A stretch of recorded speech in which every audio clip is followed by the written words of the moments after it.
Halo sahabat Lirik dan Movie Official, apa kabar? Sudah makan? Gimana vitamin? Kali ini kita akan bertemu lagi untuk membahas sebuah alur film yang berjudul The Conjuring 3, The Devil Made Me Do It. Jadi film tersebut diangkat dari kejadian kisah nyata pada tanggal 18 Juli 1981. Jadi film ini digarap oleh seorang yang bernama Michael Chaves. Lalu ada seorang pasangan yang bernama Ed yang diperankan oleh Patrick Wilson dan Nyonya Lauren Warren yang diperankan oleh Vera Farmiga. Dan yang memerankan peran sebagai seorang anak yang kerasukan, dia adalah David Gressel yang diperankan oleh Julian Hilliard. Di awal film terlihat Ed dan Nyonya Lauren dipanggil untuk mendokumentasikan sebuah kejadian pada anak yang bernama David. Anak ini berusia 8 tahun yang mengalami kejadian mistis setelah dia berpindah di rumah barunya. Selanjutnya, terlihat Pastor dan Ernie akan mendatangi David yang sedang berada dalam kamarnya. Di waktu yang sama, David yang berada dalam kamar mendengar sebuah gedoran pintu yang membuat dia langsung takut dan berlari ke dalam toilet.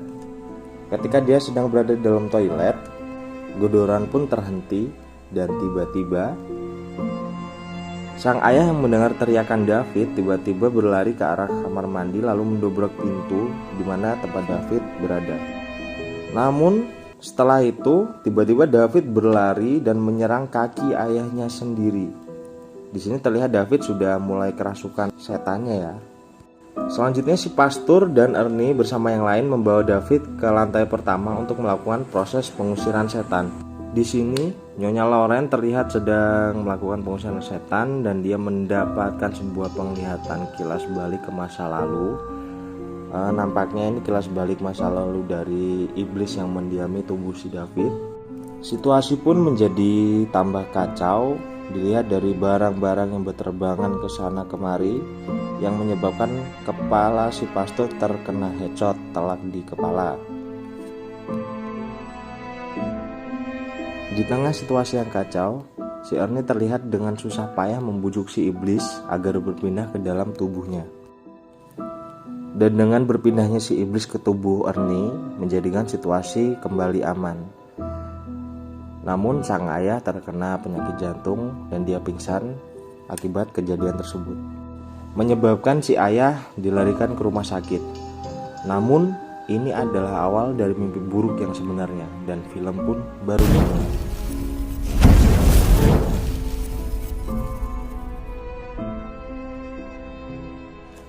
Scene selanjutnya terlihat keluarga Warren menunggu pemeriksaan Ed di rumah sakit. Hasil pemeriksaan tersebut mengindikasikan bahwa Ed terkena serangan jantung yang parah. Beberapa waktu setelah itu terlihat Debbie dan Ernie mengawali sebuah pagi yang cerah dengan sebuah kenyotan di pagi hari. Nampaknya mereka mau merayakan pesta kecil untuk kesembuhan David. Saat ini, Ernie sedang membantu bersiap-siap untuk acara tersebut. Dan mulailah terjadi beberapa kejanggalan seperti terlihatnya lubang hitam yang ada di tembok. Lalu saat Ernie mengintipnya, dan tak hanya itu, saat Ernie sedang memotong pohon, terjadi lagi keanehan yang membuat Ernie hampir celaka dibuatnya. Ed yang sedang berada di rumah sakit, dia terlihat sudah terbangun dan memperingati istrinya bahwa si iblis sudah masuk ke tubuh Ernie. Dan di sisi lain, terlihat Ernie dan si bos di tempat Debbie bekerja sedang mengadakan pesta kecil. Merasa ada kejanggalan, Nyonya Lauren segera menghubungi polisi untuk memeriksa tempat penitipan hewan tempat Debbie bekerja. Saat pesta kecil tersebut berlangsung, si Ernie terlihat aneh dan berhalusinasi melihat bosnya, si Debbie atau Bruno, berubah menjadi iblis. Ernie pun menarik Debbie lari, namun di sini Debbie terlihat bingung dengan tingkah laku tunangannya yang menjadi sangat aneh. Keadaan semakin menegangkan saat si iblis terlihat menyerang Ernie. Dengan cepat Ernie pun mengambil pisau yang dibawanya dan dengan cepat menusukkannya ke iblis tersebut dengan brutal. Tak lama setelah itu, polisi yang tadi ditelepon yang bertugas untuk mengecek rumah penitipan anjing bertemu dengan Ernie yang sedang berjalan dengan tatapan kosong. Lalu polisi itu pun menghampiri Ernie untuk menanyainya karena si Ernie terlihat berlumuran darah. Setelah kejadian itu, terdengar berita menyiarkan pembunuhan Bruno atau si bos dari Debbie tepat di lokasi pembunuhan yang Nyonya Lauren katakan. Namun, yang membuat aneh saat Ernie diinterogasi, Ernie tidak terlihat sedang dirasuki iblis. Setelah interogasi selesai, Ed dan Nyonya Lauren mencoba menemui pengacara dari si Ernie untuk meyakinkan bahwa pembunuhan tersebut adalah pengaruh dari iblis. Namun si pengacara yang menggunakan logika tidak serta-merta percaya dengan perkataan tersebut. Ed pun berinisiatif untuk mengajak pengacara mengadakan makan malam di rumahnya, sekaligus bertujuan untuk meyakinkan si pengacara bahwa keberadaan iblis itu sebenarnya adalah nyata. Proses pengumpulan data pun dimulai. Ed mulai mengumpulkan bukti dimulai dari kasus pertama, di mana David pertama kali mulai kerasukan, yaitu 5 bulan lalu. Terlihat keluarga David yang sedang pindah ke rumah baru, dan di situ juga terlihat David yang sedang mengecek kamar barunya. Di saat David merasakan keanehan pada kasurnya, terlihat sebuah tangan menarik David dari dalam kasur yang membuat David sangat shock saat itu.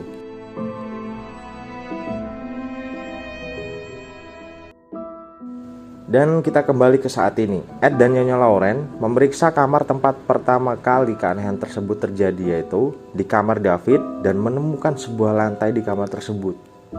Melihat itu, Nyonya Lauren mencoba memeriksa ruang bawah tanah kamar tersebut. Saat memeriksa ruang bawah tanah, banyak sekali kaum koruptor yang membuat saya merasa jijik dan hina. Disitulah terlihat buntelan berwarna putih yang di dalamnya terdapat totem penyihir yang berbentuk kepala kerbau yang digunakan untuk pemujaan setan. Dengan bukti tersebut, ini mengindikasikan bahwa David telah dikutuk oleh seseorang. Dengan bersusah payah, akhirnya asisten dari si Ed mendapatkan sebuah informasi, yaitu terdapat seorang bernama Pastor Castle. Dia adalah seorang mantan pastor, dan singkat waktu mereka menemui mantan pastor tersebut. Mereka menemukan sebuah fakta bahwa terdapat sekte penyembah setan yang melakukan sebuah ritual Eci-Eci Kimochi dan memperingati Ed apakah Ernie pantas diselamatkan. Setelah itu, terlihat di sini ada seorang wanita misterius yang akan melakukan sebuah ritual, dan di waktu yang sama, si Ernie mengalami keanehan di dalam penjara dan membayangkan bahwa iblis sedang datang untuknya. Scene berpindah dan terlihat Ed sedang mendapat informasi bahwa seseorang pernah melihat totem tersebut.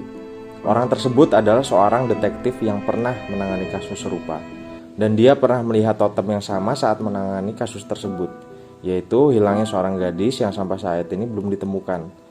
Lalu Nyonya Lauren dan detektif tersebut sepakat untuk saling membantu dan memecahkan kasus bersama-sama. Ed dan Nyonya Lauren pun mulai membantu detektif untuk memecahkan kasus, yaitu 2 gadis yang hilang di sebuah hutan dan belum terpecahkan sampai saat ini. Nyonya Lauren pun menggunakan kemampuannya untuk menyelidiki kedua gadis yang hilang tersebut. Didapati bahwa mayat gadis tersebut terjatuh di sebuah jurang. Karena kasus sudah terpecahkan, si detektif berterima kasih dan menepati janjinya untuk membantu Ed dan Lauren. Selanjutnya terlihat seseorang misterius melakukan sebuah ritual di sebuah altar yang bertujuan untuk mengendalikan Ernie agar melakukan bunuh diri. Dan di sisi lain, Nyonya Lauren yang mengetahui hal tersebut dengan kekuatannya berusaha menghalangi ritual tersebut. Disinilah baru kita diperlihatkan wajah dari dalang yang membuat ritual selama ini.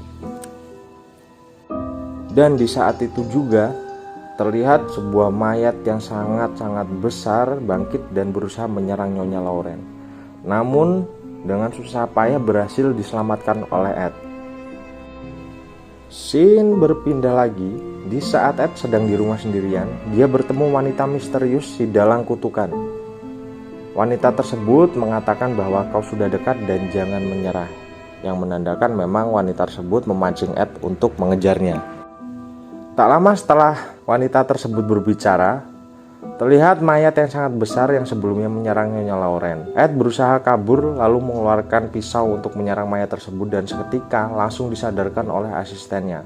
Ternyata yang diserang dia adalah Nyonya Lauren sendiri, yaitu istrinya. Saat dia sudah sadar, dengan cepat Ed mencari benda yang mencurigakan di rumahnya dan menemukan totem yang sama yang ditaruh di dalam vas bunga.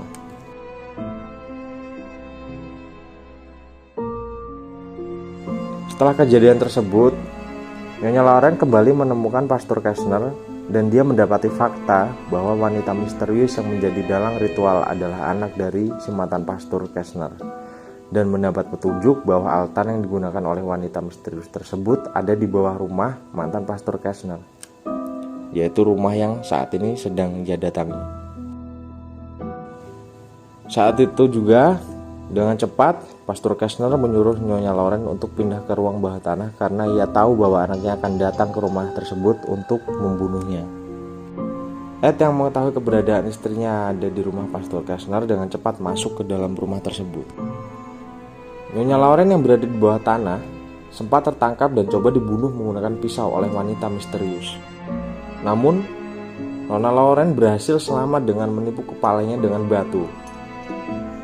Di sisi lain, Ed yang sudah masuk ke ruang bawah tanah berhasil diperdaya oleh wanita misterius yang membuatnya menyerang Nyonya Lauren kembali. Di sisi lain, Ernie yang berada di dalam penjara mulai dirasuki oleh iblis, dan keadaan Ernie semakin kacau walau sudah dibantu pendeta dan ditemani oleh Debbie. Ernie yang lepas dari borgolnya semakin dikuasai oleh iblis dan berusaha membunuh dirinya sendiri. Di sisi lain, Lauren berusaha menyadarkan Ed dengan mengingat masa lalunya dan rasa cintanya kepada Lauren. Ed yang tersadar dengan cepat menghancurkan altar yang ada di sebelahnya dan membuat Ernie lepas dari kontrol wanita misterius tersebut.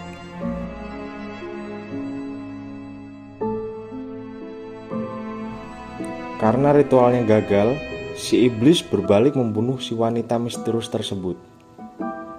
Dan di sini kita diperlihatkan scene yang sangat amat memuaskan.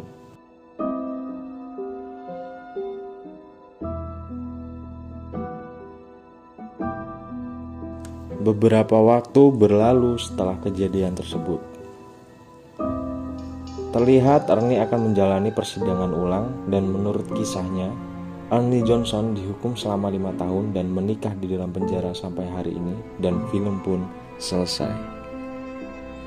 Dan sekali lagi film ini diangkat dari kisah nyata ya. Jadi buat teman-teman yang penasaran, kunjungi aja webnya jika penasaran dengan sejarah-sejarah di film tersebut. Linknya sudah saya sematkan di kolom deskripsi.